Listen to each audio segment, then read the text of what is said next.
Hi, this is Jesse from Novaquack. Welcome to Dual Universe Dev Diary. This time we are going to talk about the Voxel technology. The idea of Voxel is not new. You've seen it in other games already, starting with Minecraft. But we wanted to go beyond the cube-like aspect. We wanted to let people be able to carve out, literally, the world the way they want, to sculpt the world, and to make it more realistic. We wanted also that players are able to build very large structures that you can see from a long distance. And finally, all this had to happen within this continuous single shard universe where everybody plays in the same world at the same time. So there were a lot of network technical challenges to make sure that the modifications you make are visible by everybody else. Now, if you're interested, let's take a behind the scene look at how all this is actually working.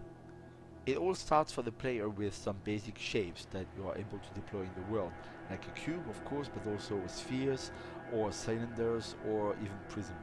So these shapes are the basic elements, but behind the scene they are made out of smaller structures that are stored in a 3D matrix that is called a Hermit data field that is able to store information about normal and surface. That's how it's done. It's called dual contouring, that's the technique we use, but it's actually going further than that. If you look at this huge planet, this is also made out of voxel, and the thing we do is that we store the information of the Hermit data field at different level of detail. So there are not only one Hermit data field, there are many that corresponds to different scale of the world. When you make a modification at one level, at the lowest level, it will propagate to update the description of the planet or the big construct at different level of details. That's how we handle huge things like planets, but also that's how we actually enable people to build huge structures like this space station with the same technique.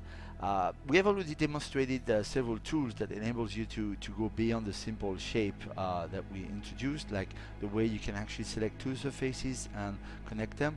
But we also plan to develop things like copy paste. So you see here we are deploying some elementary shapes and we are able to select a volume and then to copy paste it to reproduce it in other places. There will be other tools like symmetry management tools and many others that we will slowly introduce through expansions as we exchange with you in the community to better understand what you guys need in building.